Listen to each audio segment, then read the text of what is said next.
शान्ताकारं भुजगशयनं पद्मनाभं सुरेशं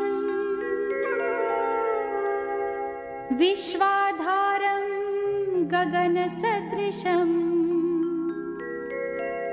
मेघवर्णं शुभांगम् लक्ष्मीकान्तं कमलनयनं योगिभिध्यानगमयम्। भगवान नारायण के चरणों से उत्पन्न होकर पाप नाशिनी मां गंगे भगवान महादेव की जटाओं को स्पर्श करते हुए धरती पर प्रकट हुईं। महर्षि भगीरथ की अथक तपस्या और अगाध श्रद्धा के फलस्वरूप इस अलौकिक और पवित्रतम घटना का सूत्रपात हुआ। मां गंगे यदि अपनी तीव्र गति से पृथ्वी से टकराती तो संभव था कि धरती पर भीषण संकट उत्पन्न हो जाता। प्रलय तो होना ही था, साथ ही संभावना यह भी थी कि गंगा धरती को चीरकर पाताल में पहुंच जाएगी। इस विकट स्थिति को टालने का एकमात्र उपाय था महादेव का हस्तक्षेप। भगवान महादेव ने ऐन समय पर गंगा जी को अपनी जटाओं में उलझा दिया और उनके प्रलयंकारी वेग की तीव्रता को उस सीमा तक कम कर दिया जिस सीमा को पृथ्वी सहन कर सकती थी। और इस तरह गंगा नदी पृथ्वी की मोक्षदायिनी के रूप में हमारे सामने है। ज्ञान का दीपक आओ जगाने गंगा तट पे जाके, माला जप लो गायत्री की, ओम नमो शिव ध्याके। ओम नमः शिवाय। मैल काटती उज्ज्वल धारा, निर्मल होती काया, काम क्रोध मद लोभ मिटाती, सबका पाप बहाया। नाव में जो गंगा की बैठे, नाव में जो गंगा की बैठे, उतरा भव से पार। हर हर गंगे हर हर। युगों युगों से अनवरत बहती ये जलधारा भारत की संस्कृति और इतिहास का अभिन्न अध्याय है। गंगा नदी के तट पर अनेक प्राचीन तीर्थ स्थान हैं। गोमुख गंगा नदी का उद्गम स्थान है। इसके पश्चात ये महानतम नदी गंगोत्री, ऋषिकेश, हरिद्वार, प्रयाग और काशी इत्यादि महत्वपूर्ण तीर्थ स्थानों को स्पर्श करती हुई अंततः बंगाल की खाड़ी में जाकर समुद्र में विलीन हो जाती हैं। इस स्थान को गंगा सागर के नाम से जाना जाता है। हमारी यह यात्रा मुख्य रूप से हरिद्वार, कनखल और ऋषिकेश पर आधारित है। तो आइए यात्रा का शुभारंभ हरिद्वार से करते हैं। पतंजलि योगपीठ दिव्य योग मंदिर ट्रस्ट हरिद्वार। दिल्ली से हरिद्वार की ओर जाने वाली सड़क पर हरिद्वार से पहले ही पतंजलि योगपीठ का विशाल परिसर हमारा स्वागत करता है। इसकी स्थापना विश्व प्रसिद्ध योग गुरु श्री बाबा रामदेव जी ने 1995 में की थी। दिव्य योग मंदिर ट्रस्ट द्वारा संचालित इस विशाल योग पीठ एवं आश्रम का मुख्य उद्देश्य वैदिक कालीन योग और आयुर्वेद के ज्ञान को वैज्ञानिक दृष्टिकोण प्रदान करके मानव जाति का कल्याण करना है। यदि आप हरिद्वार की यात्रा पर हैं तो पतंजलि योग पीठ में कुछ समय अवश्य बिताएं।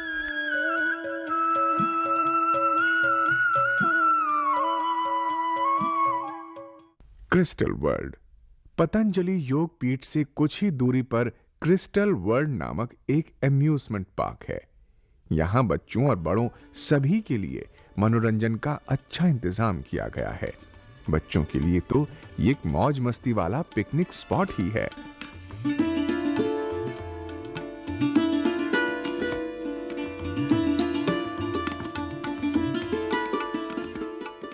हरिद्वार।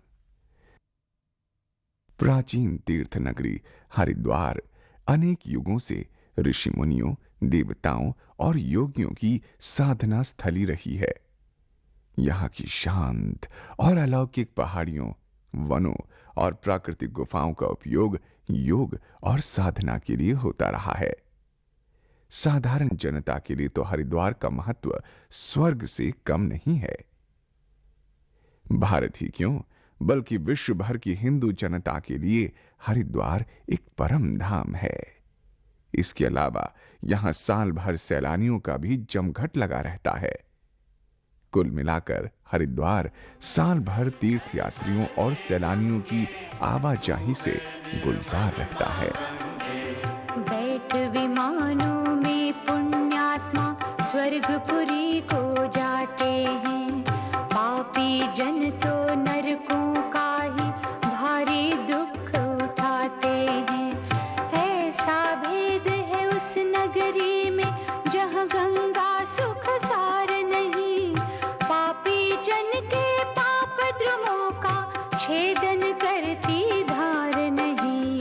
कल कल छल छल प्राचीन धार्मिक पुस्तकों में मायापुरी नामक स्थान का उल्लेख मिलता है, जो कि वास्तव में हरिद्वार, मायापुरी, कनखल, ज्वालापुर और भीमकोड़ा नामक स्थानों का एक सम्मिलित क्षेत्र है। इन्हें पंचपुरी भी कहा गया है। हरिद्वार में विश्व प्रसिद्ध कुंभ मेलों का भी आयोजन होता है। ऐसा तब होता है जब बृहस्पति कुंभ राशि में प्रवेश करते हैं। इस दुर्लभ और शुभ अवसर पर लाखों श्रद्धालु हर की पौड़ी हरिद्वार में गंगा स्नान करते हैं। कुंभ मेले हरिद्वार के अलावा प्रयाग, उज्जैन और नासिक में भी आयोजित होते हैं, और ये भी विभिन्न ग्रहों के दुर्लभ संयोगों के दौरान ही होते हैं। कुंभ मेलों का इतिहास अत्यंत प्राचीन है। जीवन को अमर कर देने वाले अमृत की इच्छा से देवताओं और दानवों ने समुद्र मंथन करने की योजना बनाई।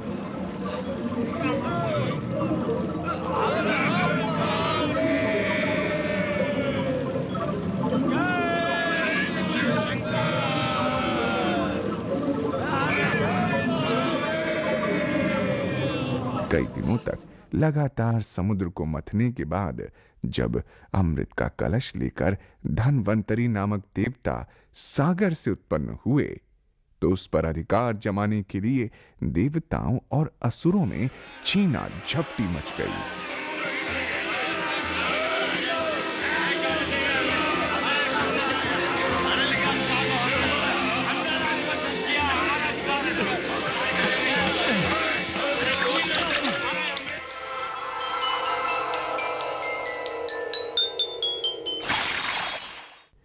कुंभ से छलकी हुई अमृत की बूंदें पृथ्वी पर 4 स्थानों में गिरीं, और सौभाग्यवश वे सभी स्थान भारत के थे।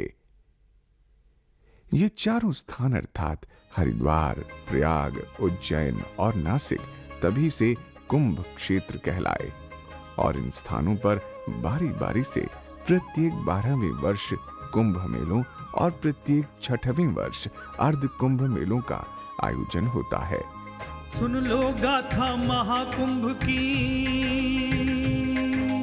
सुन लो गाथा महाकुंभ की, बोल के हर हर गंगे हर हर,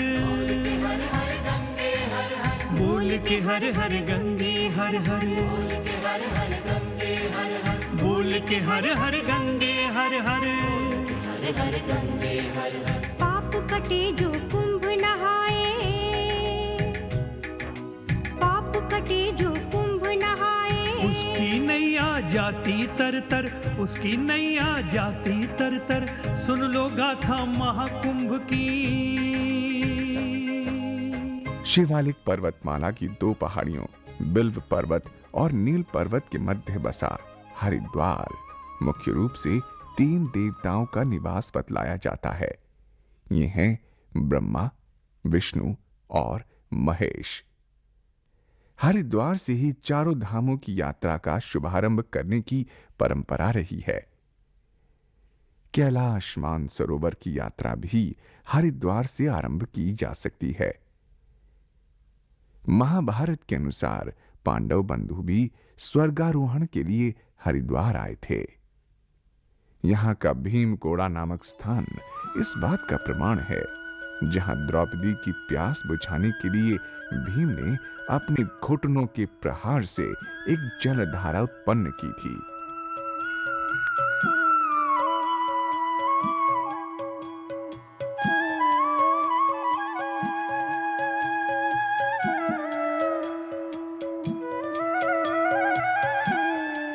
हरिद्वार में अनेक धार्मिक और आध्यात्मिक महत्व के प्रतिष्ठान हैं। इनमें प्राचीन धर्मशालाएं, अखाड़े, मठ, आश्रम, घाट तथा मंदिर शामिल हैं।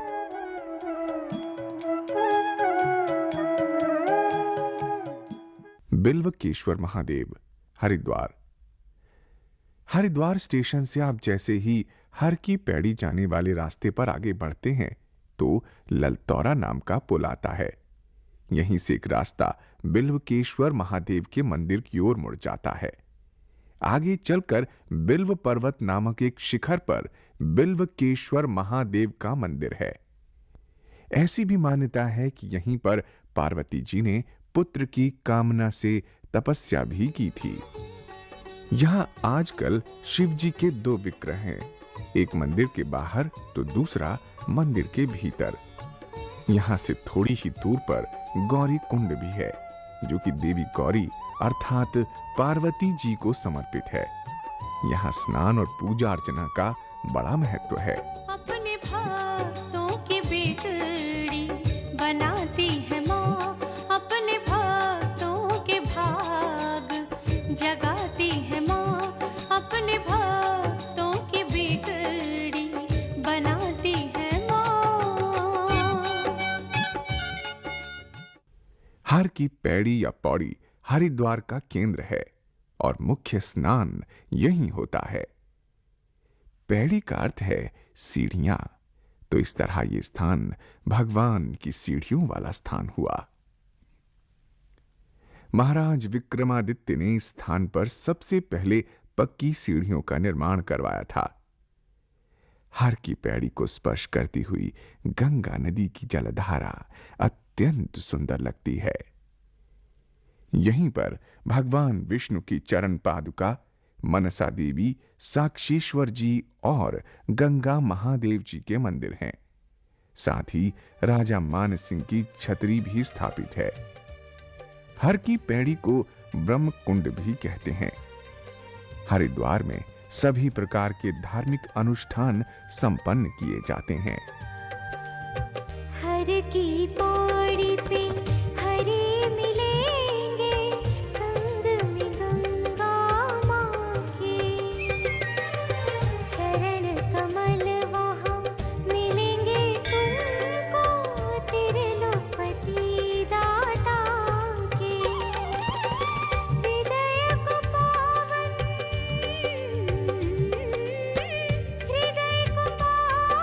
बनाते चलो। हर हर गंगे तुम ध्याते चलो, हर हर गंगे तुम ध्याते चलो। हरिद्वार मंदिरों की नगरी है, तो आइए दर्शन करते हैं उन्हीं मंदिरों के। करो मनन दिननन को ध्यान, करो मनन दिननन को ध्यान, करो मनन दिननन को ध्यान।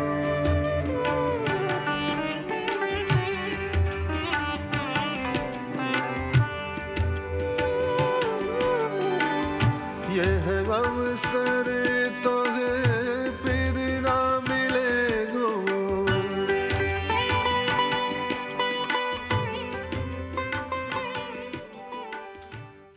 श्रवणनाथ मंदिर, मोती बाजार का श्रवणनाथ मंदिर श्री पशुपतिनाथ और उनके नंदीश्वर के सुंदर विग्रहों के लिए प्रख्यात है। लेकिन चूंकि इस मंदिर का निर्माण महात्मा श्रवणनाथ जी ने करवाया था, इसीलिए इसे उन्हीं के नाम से जाना जाता है। मंदिर के पास सुंदर घाट है। जिधर देखो शिव की है महिमा निराली, ये दाता है और सारी दुनिया सवाली। जिधर देखो शिव की है महिमा निराली। ये दाता है और सारी दुनिया सवाली। जो इस द्वार पे अपना विश्वास कर ले तो पल भर में भर जाएगी झोली खाली। उन्हीं के अंधेरे उन्हीं के उजाले हो। महादेव शंकर है जग से निराले। बड़े सीधे सादे बड़े भोले भाले। मेरे मन के मंदिर में रहते हैं शिव जी। ये मेरे नयन है उन्हीं के शिवाले। महादेव शंकर है जग से निराले। बड़े सीधे सादे बड़े भोले भाले।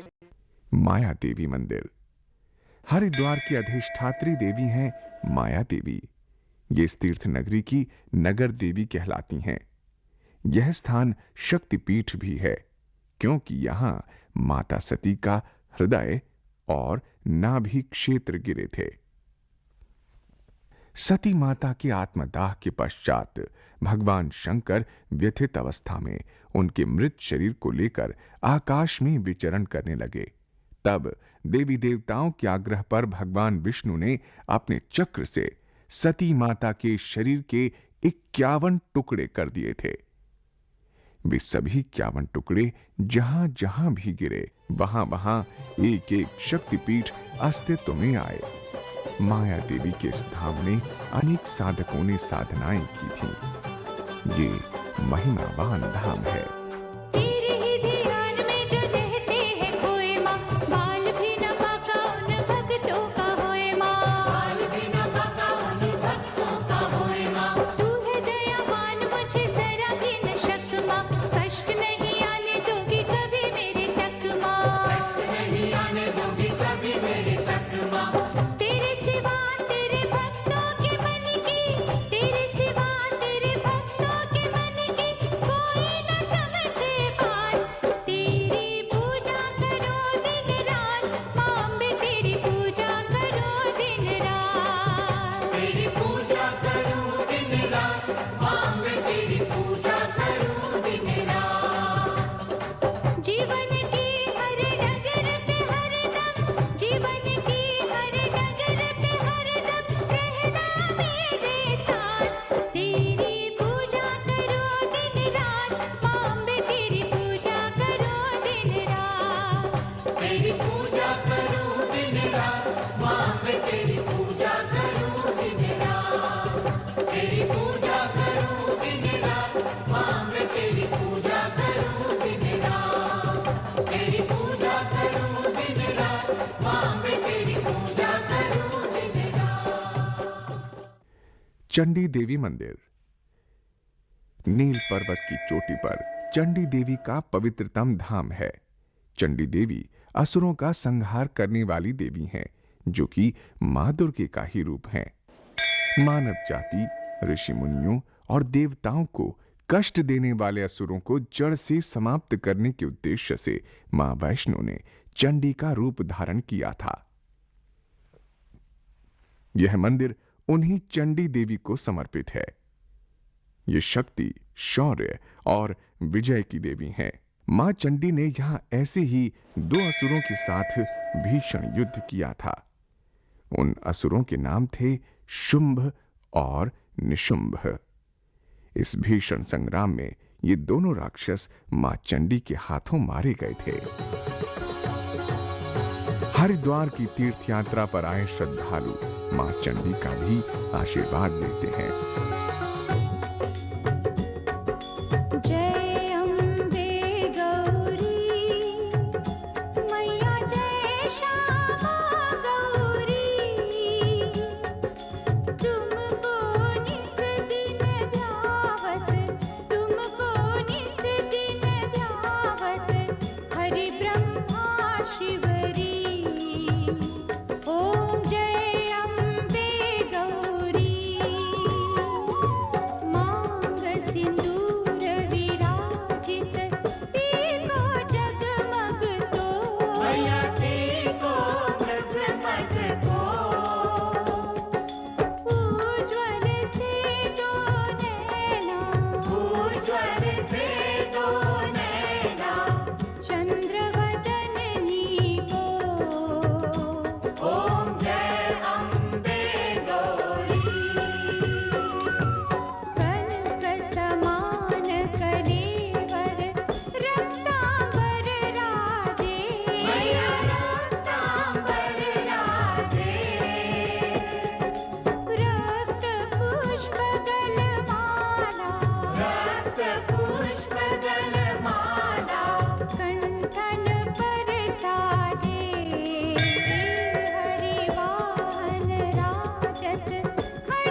मैया नासा के मोती कोटिक चंद्र दिवाकर कोटिक चंद्र दिवाकर समराजित ज्योति ओम जय अम्बे गौरी शुंभ निशुंभ विदारी महिषासुर घाती मैया महिषासुर घाती धूम्र विलोचन नैना धूम्र विलोचन नैना निस दिन मदमाती ओम जय अम्बे गौरी चंड मुंड संहारी शोणित बीज हरे मैया शोणित बीज हरे मधु कैटभ दो मारे मधु कैटभ दो मारे सुर भयहीन करे ओम जय अम्बे गौरी ब्रह्माणी रुद्राणी तुम कमला रानी मैया तुम कमला रानी अगम निगम बखानी तुम शिव पटरानी ओम जय अम्बे गौरी 64 योगिनी गावत नृत्य करत भैरव मैया नृत्य करत भैरव बाजत ताल मृदंगा और बाजत डमरू ओम जय अम्बे गौरी तुम ही जग की माता तुम ही हो भरता मैया तुम ही हो भरता भक्तन की दुख हरता भक्तन की दुख हरता सुख संपत्ति करता ओम जय अम्बे गौरी भुजाचार अति शोभित वरमुद्राधारी मैया वरमुद्राधारी मनवांछित फल पावत सेवत नर नारी ओम जय अम्बे गौरी कंचन ढाल विराजित अगर कपूर बाती मैया अगर कपूर बाती श्रीमान के तुम्हें राजत कोटि रतन ज्योति ओम जय अम्बे गौरी श्री अम्बे जी की आरती जो कोई नर गावे मैया जो कोई नर गावे कहते शिवानंद स्वामी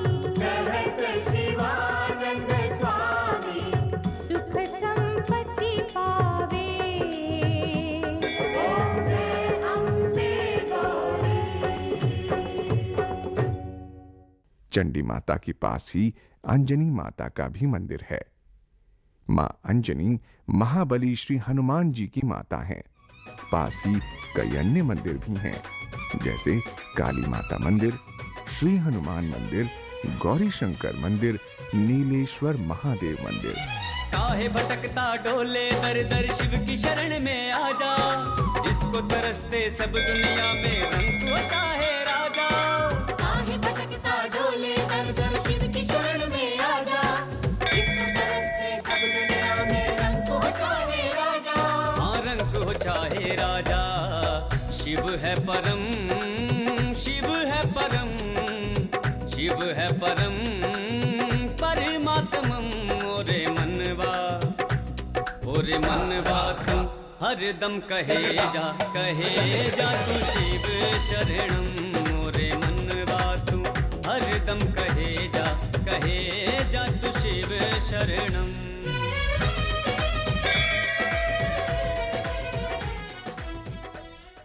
गंगा आरती। हरिद्वार में होने वाली गंगा आरती एक अत्यंत ही महत्वपूर्ण और सुप्रसिद्ध धार्मिक अनुष्ठान है। श्रद्धालुओं की अनगिनत संख्या, आरती के थाल और दीपक तथा संगीत इस आरती को भव्यतम बना देते हैं। हर की पैड़ी पर होने वाली ये आरती प्रत्येक दिन संध्या के समय होती है, जिसमें भाग लेने के लिए तीर्थयात्रियों की भीड़ टूट पड़ती है। आखिर ऐसा हो भी क्यों ना, क्योंकि आरती मनुष्य के जन्म जन्मांतर के पापों को भस्म कर देती है।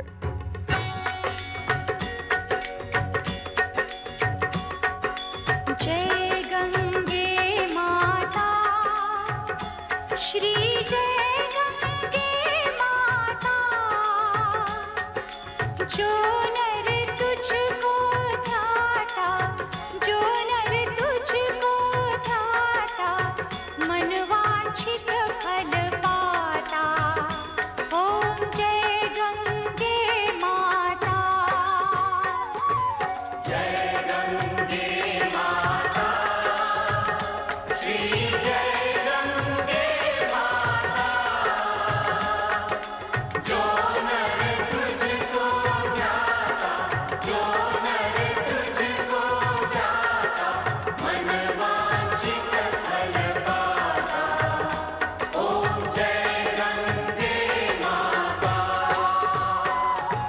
चंद्र से ज्योत तुम्हारी,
कुशावर्त घाट।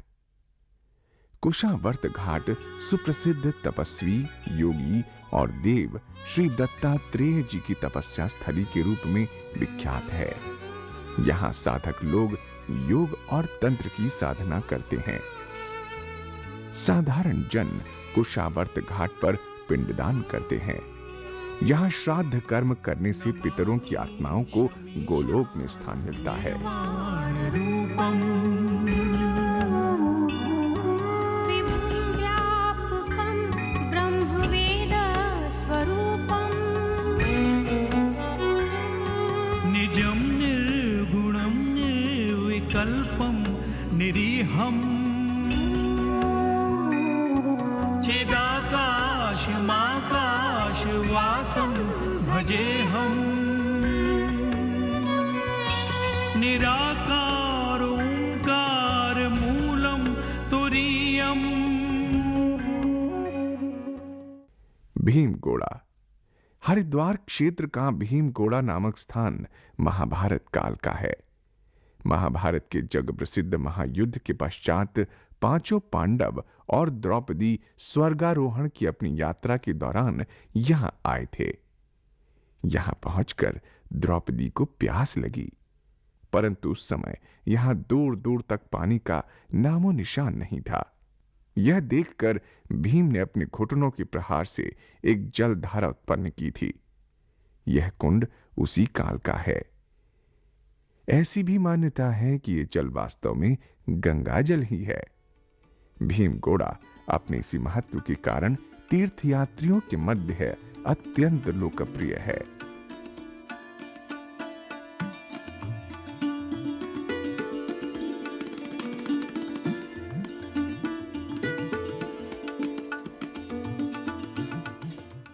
जय राम आश्रम।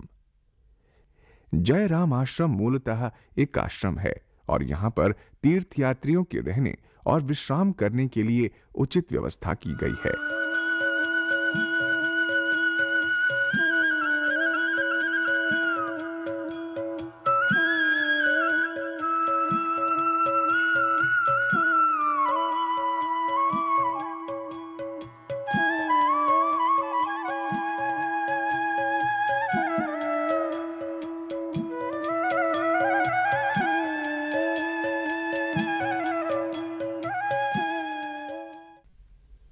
पावन धाम मंदिर। यह है पावन धाम मंदिर। इसका निर्माण सन 1970 में स्वामी श्री वेदांतानंद जी द्वारा कराया गया था। कांच की बनी देवी देवताओं की रंग बिरंगी मूर्तियां यहां का मुख्य आकर्षण हैं। तुझ चरणन में इन गीतों के फूल चढ़ाता जाऊं मैं।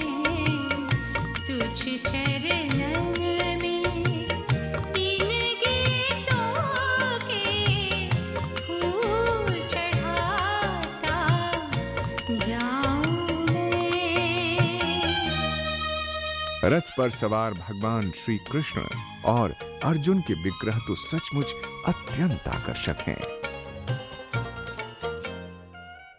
मनसा देवी मंदिर। दूर पहाड़ी पर नजर आ रहा यह मंदिर सुप्रसिद्ध मनसा देवी मंदिर है। मां भगवती की असीम कृपा से धन्य यह स्थान सिद्ध पीठ कहा जाता है।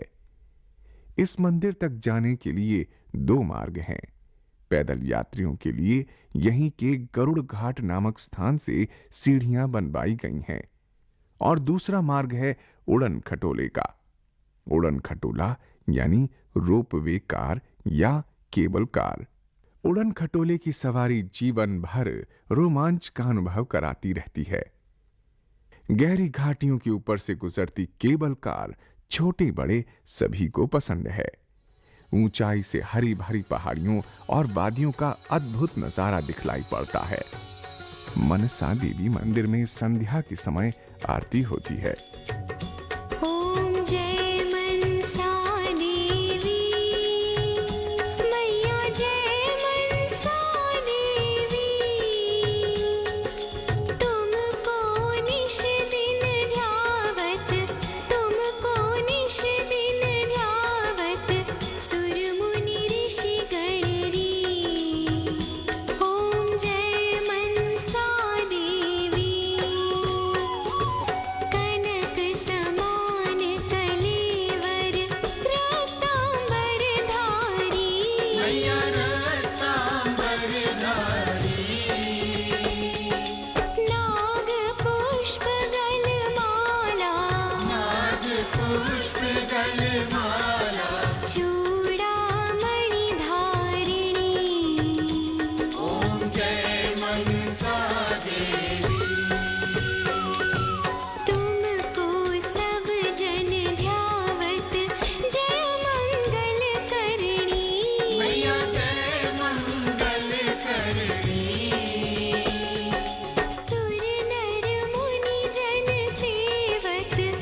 लोग एक अन्य तीर्थ कनखल की ओर चलते हैं।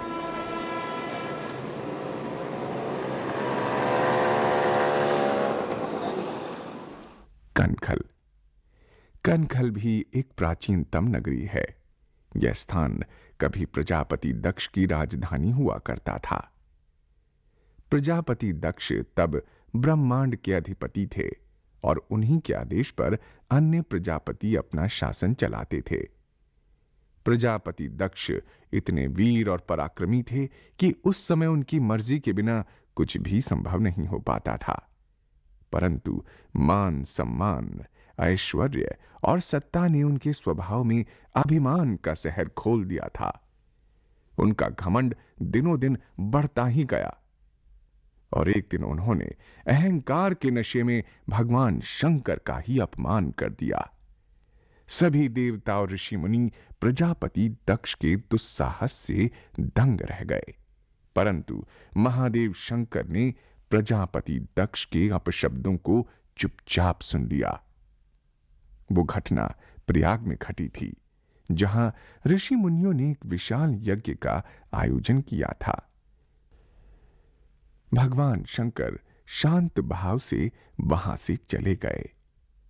बात यहीं खत्म हो जाती तब भी गनीमत होती, लेकिन प्रजापति दक्ष को तो अहंकार ने जैसे पागल ही कर दिया था। अभी प्रयाग की घटना को भुलाया भी नहीं जा सका था कि प्रजापति दक्ष ने कनखल में एक और कारनामा कर डाला। अपनी राजधानी कनखल में उन्होंने भी एक विशाल यज्ञ का आयोजन किया। पुराणों में लिखे गए विवरणों के अनुसार वैसा विशाल यज्ञ न कभी पहले हुआ था और न ही बाद में कभी हो पाया। उस यज्ञ में अपने समय के सभी प्रजापति, महर्षि, ऋषि मुनि, देवता, गंधर्व और अन्य महत्वपूर्ण लोगों को आमंत्रित किया गया था। परंतु आश्चर्य, प्रजापति दक्ष ने महादेव शंकर को ही आमंत्रित नहीं किया। देवताओं और ऋषि मुनियों ने प्रजापति दक्ष से प्रश्न किए कि आखिर देवों के भी देव महादेव को ही निमंत्रण क्यों नहीं भेजा गया। महादेव शंकर न केवल सर्वशक्तिमान देवता ही थे, बल्कि वे खुद प्रजापति दक्ष के दामाद भी थे। आखिरकार प्रजापति दक्ष की पुत्री सती को जब यह मालूम हुआ कि उनके पिता ने अपने दामाद को ही निमंत्रण नहीं भेजा, तब उन्हें गहरा धक्का लगा। उन्होंने भगवान शंकर से विचार विमर्श किया और यज्ञ में जाने का हठ करने लगीं। परंतु भगवान शंकर के लाख समझाने के बाद भी जब सती नहीं मानी, तो आखिरकार भगवान शंकर ने उनको इजाजत दे ही दी और सती क्रोध से तमतमाई हुई अपने पिता के यज्ञ में पहुंच गईं।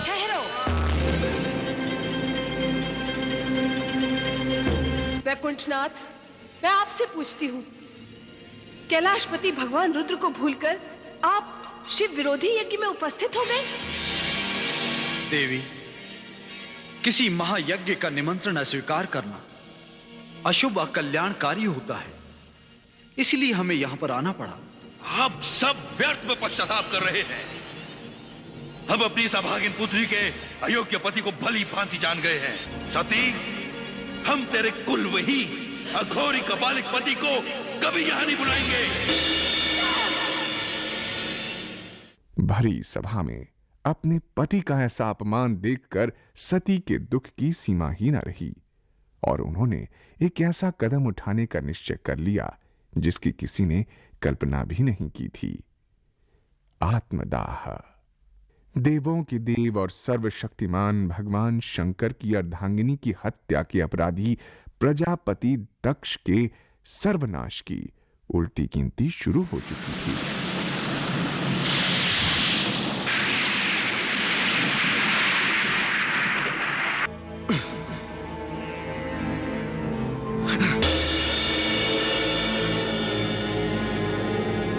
भगवान शंकर का क्रोध 7वें आसमान पर था। उन्होंने वीरभद्र नामक अपने एक विश्वस्त और पराक्रमी गण को तत्काल उत्पन्न कर दिया और उसे आदेश दिया, प्रजापति दक्ष का सर्वनाश। जाओ वीरभद्र, शिव इच्छा अनुसार अपना कार्य पूर्ण करो। अब वीरभद्र को रोकने की शक्ति यदि इस ब्रह्मांड में किसी के पास थी तो वे थे स्वयं भगवान शंकर या फिर मां दुर्गा। परंतु प्रजापति दक्ष के सर्वनाश का आदेश तो खुद महादेव का ही था। और रही बात मां दुर्गे की, तो वो भी भला सती के हत्यारे की रक्षा करने क्यों आती। तो इस तरह प्रजापति दक्ष का यह भीषण पाप उनके हजारों पुण्यों पर भारी पड़ गया।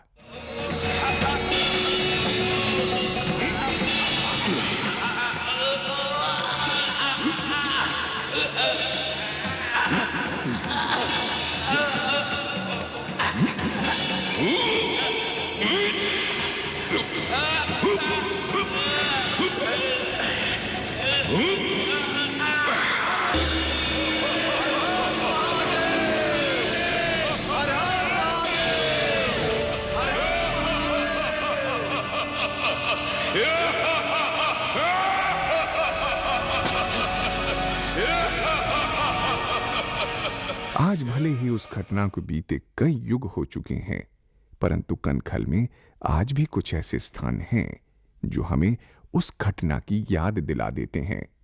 जैसे प्रजापति दक्ष का वो यज्ञ कुंड जिसमें माता सती ने आत्मदाह किया था। इस कुंड के आगे मत्था टेक कर प्रार्थना की जाती है। ऐसा करने से शिव और सती दोनों का आशीर्वाद प्राप्त होता है।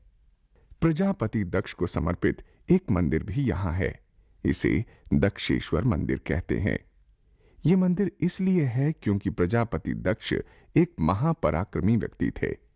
भले ही उनके सिर पर सती की हत्या का पाप था, परंतु उसकी सजा उन्हें मिल चुकी थी और बाद में देवी देवताओं के आग्रह पर भगवान शिव ने उनके धड़ पर एक बकरे का सिर लगाकर उनको जीवन दान भी दे दिया था।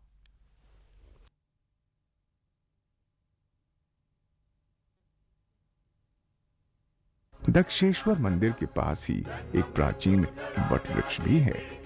भक्त लोग इस वृक्ष की प्रदक्षिणा करते हैं और इसकी शाखाओं पर मौली बांधकर मन्नतें मांगते हैं। कनखल पंचपुरियों में शामिल है, जहां स्नान की अत्यधिक महिमा बताई गई है। इसका नाम कनखल इसलिए भी पड़ा, ये ऐसी मान्यता है कि यहां पर स्नान करने से एक खल यानी एक पाप से अवश्य मुक्ति मिल जाती है। इसलिए ऋषि मुनियों ने इसे कनखल कहा। ओम त्र्यंबकम यजामहे सुगंधिम पुष्टिवर्धनम उर्वारुकमिव बन्धनान् मृत्योर्मुक्षीयमामृता।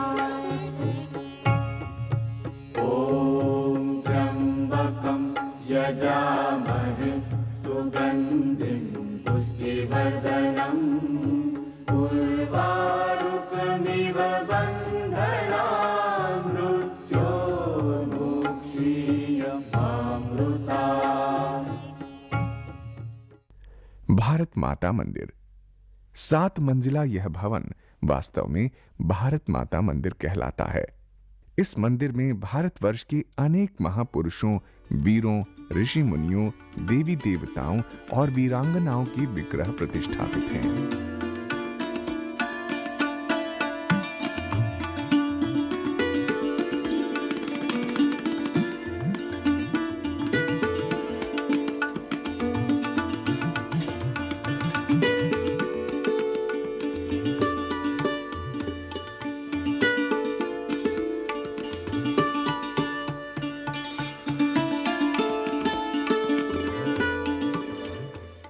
वैष्णो देवी मंदिर जम्मू के विश्व प्रसिद्ध वैष्णो माता मंदिर की भांति ही यहां भी एक मंदिर है।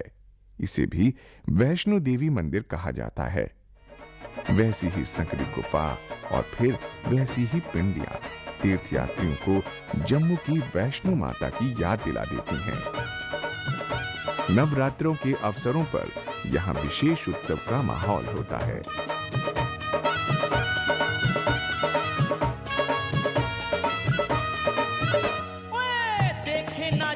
कोई देखे औकात ना, मेरी माँ के दर पे तो ऐसी कोई बात ना। देखे न जात कोई देखे औकात ना, मेरी माँ के दर पे तो ऐसी कोई बात ना। ओए सच्चे मन से जो कोई करता आराधना, करती मंजूर मैया उसकी हर प्रार्थना। माँ मेरी मंगल में हर एक समाज रखती, लाज रखती ओ मैया लाज रखती माँ। लाज रखती ओ मैया लाज रखती, मैया लाज रखती ओ माता लाज रखती माँ। लाज रखती ओ मैया लाज रखती। सप्तर्षि आश्रम ये वो स्थान है जहां गंगा जी ने 7 ऋषियों के आश्रमों को बचाने के लिए अपनी धारा को 7 भागों में बांट दिया था। गंगा की उन्हीं 7 धाराओं के कारण ही यह स्थान पौराणिक महत्व का हो जाता है। इसे गंगा द्वार भी कहा जाता है, जो कि वास्तव में सप्त सरोवर नामक स्थान के निकट ही है। दूसरों का दुखड़ा दूर करने वाले तेरे दुख दूर करेंगे राम।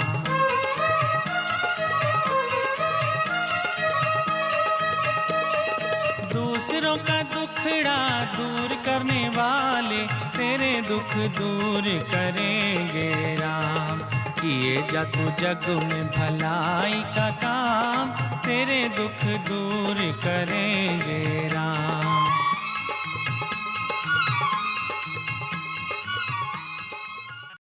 ऋषिकेश। आइए अब चलते हैं विश्व प्रसिद्ध तीर्थ ऋषिकेश की ओर। हरिद्वार से ऋषिकेश लगभग 27 किलोमीटर के फासले पर है। यहां तक का रास्ता बड़ा ही सुंदर है। घुमावदार पहाड़ी रास्ता, ऊंचे पहाड़ और गहरी घाटियां। आज का ऋषिकेश बेशक सभी की पहुंच में आ गया है, परंतु कभी यह स्थान इंसानी आबादी से कोसों दूर एक दुर्गम स्थान हुआ करता था, जहां केवल ऋषि मुनि, तपस्वी और देवी देवता ही पहुंच सकते थे। अपनी इसी विशिष्टता और निरालेपन के कारण ही ऋषिकेश एक सुप्रसिद्ध तपोस्थली के रूप में जाना जाता था। ऋषिकेश एक अत्यंत पवित्र तीर्थ स्थान है, धर्म, संस्कृति और आध्यात्म का एक महत्वपूर्ण केंद्र। त्रिवेणी घाट। ऋषिकेश के मुख्य बाजार के अंतिम छोर पर त्रिवेणी घाट पड़ता है, जो कि गंगा जी के तट पर स्थित है। त्रिवेणी घाट बहुत सुंदर और शांत है। यहां एक कुंड भी है, जिसे कुब्जा भ्रग कहा जाता है। इस कुंड में जो पानी आता है वह असल में एक पहाड़ी से निकलने वाली 3 जल धाराओं से निकलकर यहां तक पहुंचता है। उन 3 धाराओं को गंगा, यमुना और सरस्वती का रूप माना जाता है, इसीलिए इसे त्रिवेणी घाट कहते हैं।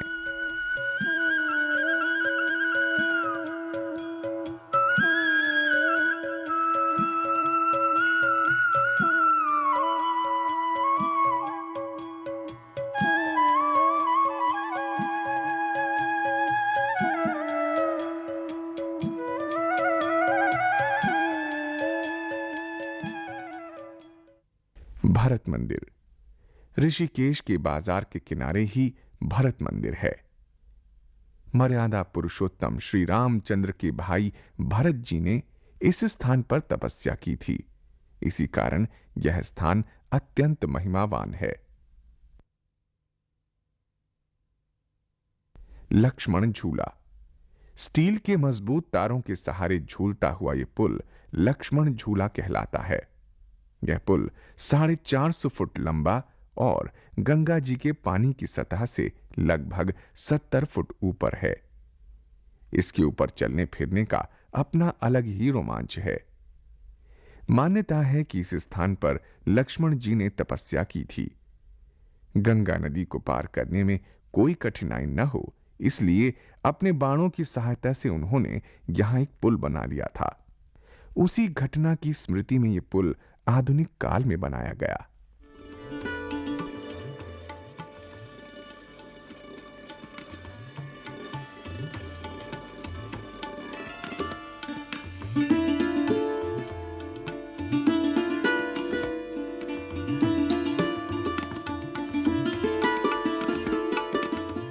राम झूला। लक्ष्मण झूला की ही तरह एक और झूलेनुमा पुल यहां है जिसे राम झूला कहा जाता है। वस्तुतः यह पुल लक्ष्मण झूला से कुछ बड़ा है, इसीलिए इसे राम झूला कहा जाने लगा, जबकि वास्तव में इसका नाम शिवानंद झूला है। गंगा जी के दोनों किनारों पर स्वर्ग आश्रम और परमार्थ निकेतन नामक महत्वपूर्ण स्थानों तक आने जाने में तीर्थयात्रियों और सैलानियों को सुविधा हो, इसीलिए यह पुल बनाया गया था।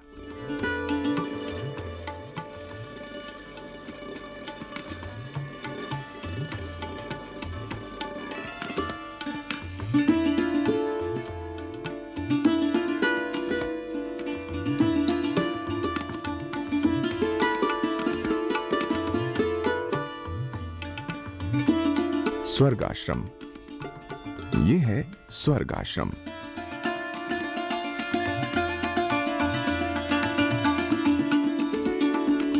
मंदिर का भवन विशाल है और यहां तीर्थयात्रियों के रहने और ठहरने की पूरी व्यवस्था है।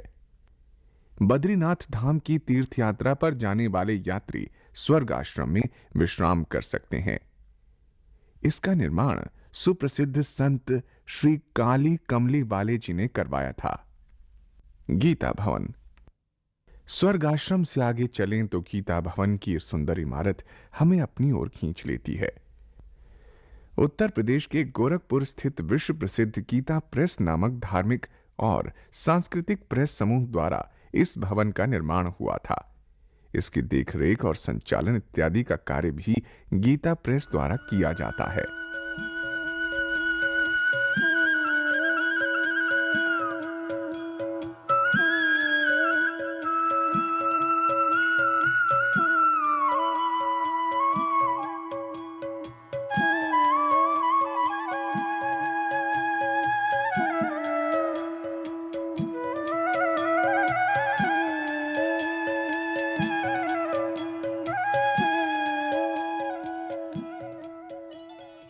परमार्थ निकेतन।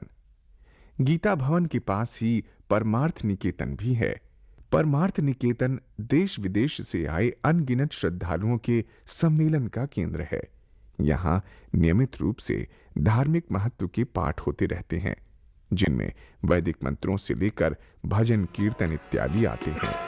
इतनी शक्ति हमें दे न दाता, मन का विश्वास कमजोर होना। इतनी शक्ति हमें दे न दाता, मन का विश्वास कमजोर होना। हम चले नेक रास्ते पे, हमसे भूल कर भी कोई भूल होना। हम चले नेक रास्ते पे, हमसे भूल कर भी कोई भूल होना। इतनी शक्ति हमें दे न दाता, मन का विश्वास कमजोर होना। जय हनुमान ज्ञान गुण सागर, जय कपीश तिहु लोक उजागर। रामदूत अतुलित बल धामा, अंजनी पुत्र पवन सुत नामा। महावीर विक्रम बजरंगी, सुमति निवार सुमति के संगी। कंचन वरण विराज सुवेशा, कानकुंडल। यहाँ सभी उम्र के विद्यार्थी शिक्षा ग्रहण करते हैं। शिक्षा में योग, ध्यान, आध्यात्म, आयुर्वेद तथा वैदिक महत्व के विषयों का समावेश रहता है। घाट की सीढ़ियों पर श्रद्धा भाव से बैठे अनेक लोग सामूहिक प्रार्थना में बढ़ चढ़कर हिस्सा लेते हैं। यहाँ प्रतिदिन श्री हनुमान चालीसा, महामृत्युंजय मंत्र इत्यादि का सामूहिक पाठ किया जाता है।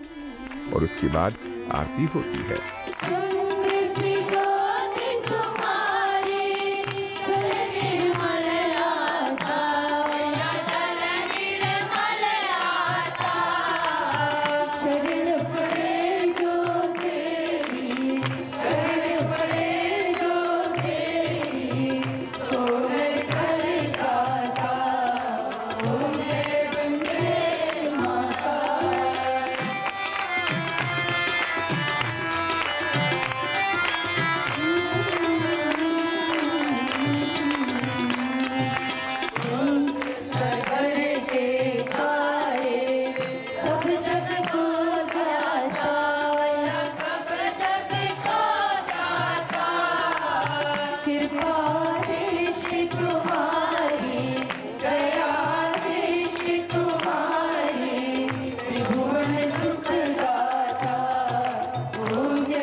नीलकंठ महादेव।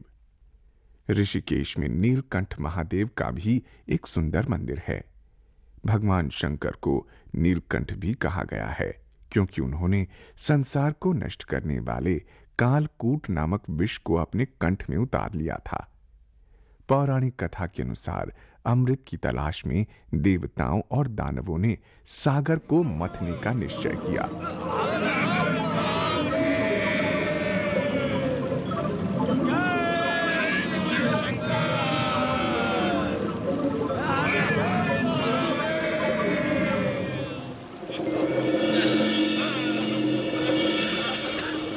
ब्रह्मदेव, कालकूट का प्रभाव सारे वातावरण में व्याप्त होता जा रहा है। सृष्टि का विनाश हो जाएगा। इस विष के प्रभाव से बचाने की क्षमता मुझ में नहीं है। मैं तो स्वयं पीड़ित हूँ। इस विनाश से बचाने का उपाय केवल दया सिंधु भगवान भोलेनाथ ही कर सकते हैं। समुद्र मंथन के दौरान अमृत मिलने से पहले कालकूट नाम का एक जहर भी निकला। वो जहर बहुत विनाशकारी था। देवताओं और दानवों दोनों ही इसे स्वीकार नहीं कर सके, परंतु ये उत्पन्न तो हो ही गया था। इसलिए यदि उसे यूं ही कहीं फेंक दिया जाता तो पूरी सृष्टि खत्म हो जाती। आखिरकार भगवान शंकर ने उसे अपने कंठ में उतारकर सृष्टि पर उपकार किया। जगत कल्याण के लिए मैं इस विष का पान करूंगा।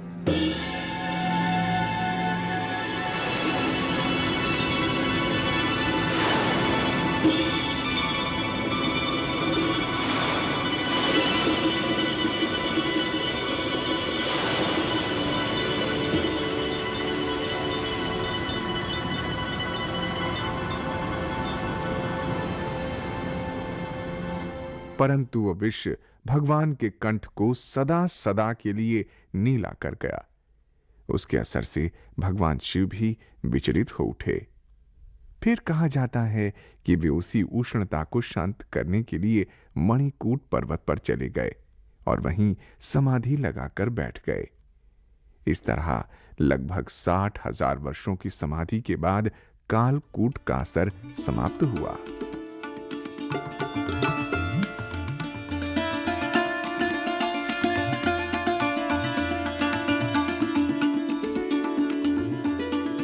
कैलाश पर्वत पर वापस जाने से पहले भगवान शिव जी ने अपने कंठ को यहीं पर एक पिंड के रूप में स्थापित कर दिया।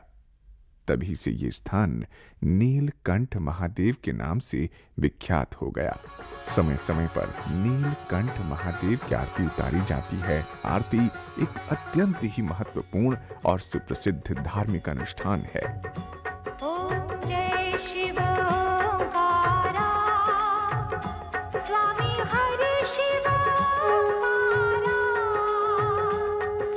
ब्रह्मा विष्णु सदा शिव, ब्रह्मा विष्णु सदा शिव, अर्धांगी धारा।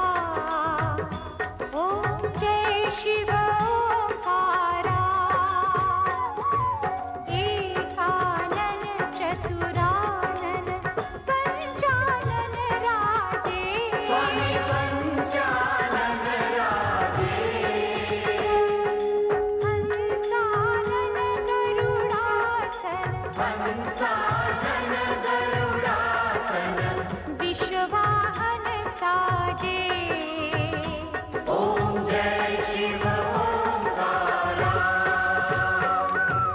दो भुज चार चतुर्भुज दस भुज ते सोहे, स्वामी दस भुज ते सोहे, तीनों रूप निरखता, तीनों रूप निरखता, त्रिभुवन जन मोहे। ओम जय शिव ओंकारा, अक्षमाला वनमाला मुंडमाला धारी, स्वामी मुंडमाला धारी,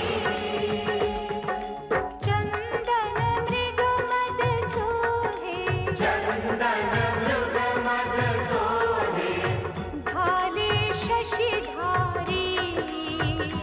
ओम जय शिव ओंकारा, श्वेतांबर पीतांबर मागांबर अंगे, स्वामी मागांबर अंगे, सनकादिक ब्रह्मादिक, सनकादिक ब्रह्मादिक, भूतादिक संगे। ओम जय शिव ओंकारा, कर में श्रेष्ठ कमंडलु चक्र त्रिशूल धरता, स्वामी चक्र त्रिशूल धरता, जग करता जग हरता, जग करता जग हरता, जग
हरिद्वार और ऋषिकेश के धार्मिक महत्व के तीर्थ स्थानों के दर्शन के बाद हम लोग देहरादून और मसूरी जैसे पर्यटन स्थलों की यात्रा पर निकल पड़ते हैं।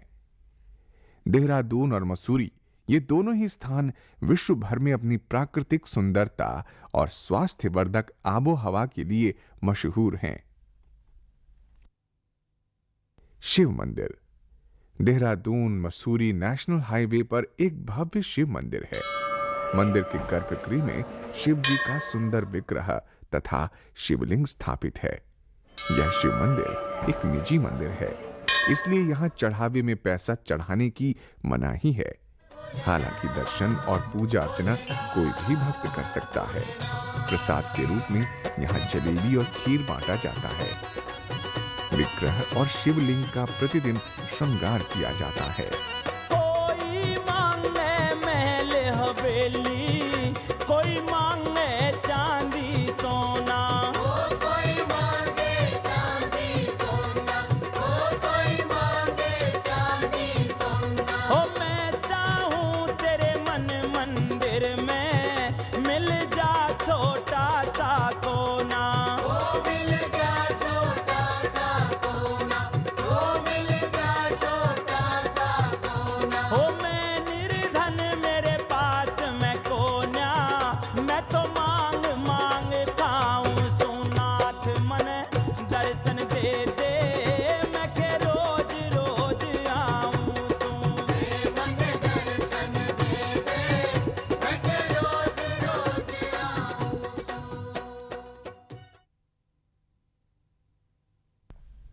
देहरादून सहारनपुर हाईवे पर काली माता का एक मंदिर है। मंदिर में काली माता का सुंदर विग्रह है जो कि हमेशा ताजे फूलों से ढका रहता है। ये एक मनोकामना सिद्ध पीठ है। यहाँ हवन कुंड भी है जहाँ प्रतिदिन दीप, धूप और फूल इत्यादि से काली माता को प्रसन्न करके आशीर्वाद लिया जाता है। दर दर का भटकना छूट गया, दर दर का भटकना छूट गया, जब से माँ तेरा द्वार मिला, द्वार मिला, द्वार मिला। हो जब से माँ तेरा द्वार मिला, द्वार मिला, द्वार मिला। ये आँखों से बहते आंसू रुके, आँखों से बहते आंसू रुके, बेटे को माँ का प्यार मिला, प्यार मिला, प्यार मिला। बेटे को माँ का प्यार मिला, प्यार मिला, प्यार मिला।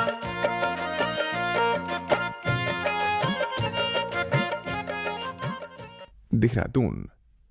उत्तराखंड की राजधानी देहरादून किसी परिचय की मोहताज नहीं है। ये शहर वास्तव में पहाड़ों, घाटियों, झरनों और हरे भरे पेड़ों से घिरा एक सुंदर स्थान है। देहरादून में अनेक स्थान हैं जो कि देखने योग्य हैं। समुद्र तल से 2200 फुट की ऊंचाई पर बसा ये स्थान एक सदाबहार हिल स्टेशन है।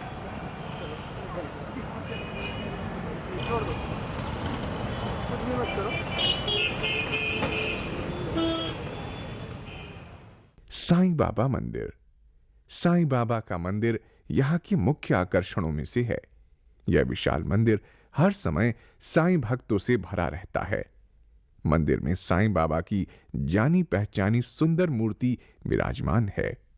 एक चरण पादुका भी है जो कि भक्तों के लिए श्रद्धा का केंद्र है। इसके अलावा यहाँ एक धूनी भी है जो कि लगातार प्रज्वलित रहती है। मंदिर परिसर में एक रुद्राक्ष का पेड़ भी है। समय समय पर साईं बाबा की आरती उतारी जाती है जिसमें भारी संख्या में भक्त लोग शामिल होते हैं। साईं तुम हो भोला भंडारी, तुम ही हो शिव त्रिपुरारी, हम सब उतारे तेरी आरती। हे साईं हम सब उतारे तेरी आरती।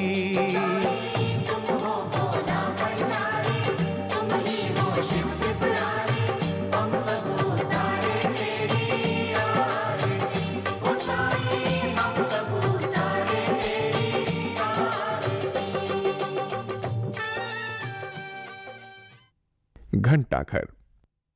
देहरादून का घंटाघर बहुत प्रसिद्ध है। यह ऐतिहासिक स्मारक आज भी अपनी पूरी आन बान और शान से खड़ा है। लाल सफेद पत्थरों से निर्मित इस मीनार के हर कोने में कुल 6 विशाल घड़ियां लगी हैं। देहरादून आने वाले पर्यटकों को यह मीनार खुद ब खुद अपनी ओर खींच लेती है।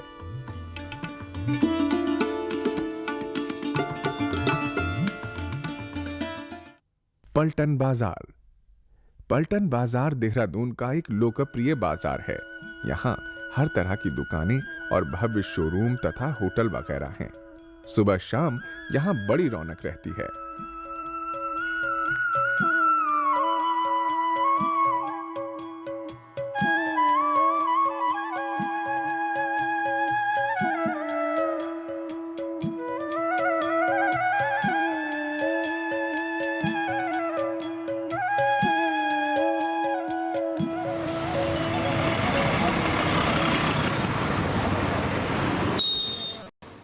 सहस्त्रधारा। देहरादून शहर से 11 किलोमीटर के फासले पर सहस्त्रधारा नामक एक प्राकृतिक झरना मिलता है।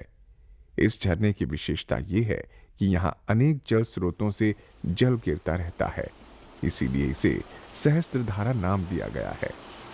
इसकी विचित्र धाराएं बड़ी सौम्य हैं, जो कि लगभग बौछारों की तरह हैं।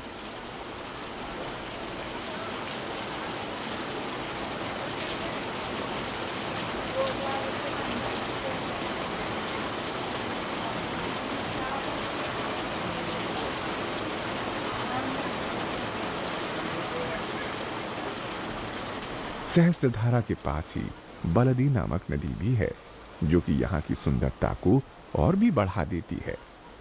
पास ही एक गर्म पानी का कुंड है, जो कि प्राकृतिक रूप से गंधक युक्त है। ऐसी मान्यता है कि इसमें स्नान करने से चर्म रोगों से छुटकारा मिल जाता है।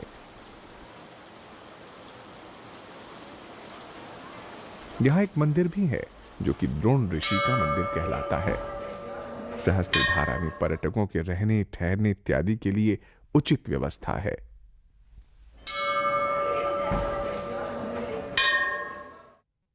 मसूरी। समुद्र तल से लगभग 2005 मीटर की ऊंचाई पर बसी मसूरी को पहाड़ों की रानी भी कहा जाता है। मसूरी और देहरादून के बीच लगभग 34 किलोमीटर का फासला है। घुमावदार पहाड़ी रास्तों से गुजरते हुए यहाँ की बेमिसाल प्राकृतिक सुंदरता आपका मन मोह लेती है।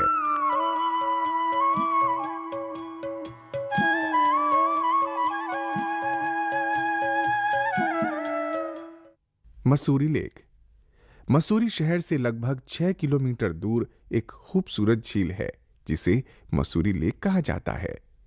इस झील में पर्यटक नौका विहार का भरपूर आनंद उठाते हैं।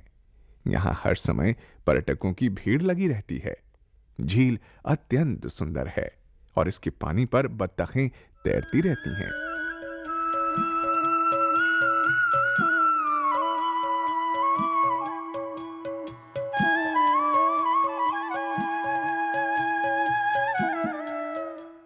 केम्प्टी फॉल्स। केम्प्टी फॉल्स नामक झरना मसूरी के ताज का एक सुंदर नगीना है। चारों तरफ शानदार पहाड़ियों से घिरे इस स्थान की शोभा देखते ही बनती है।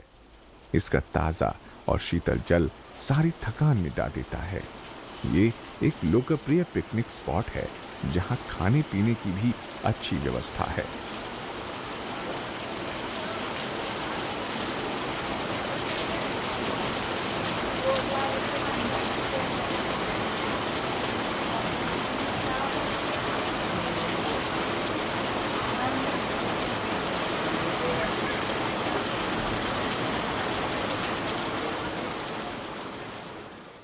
लाइब्रेरी चौक।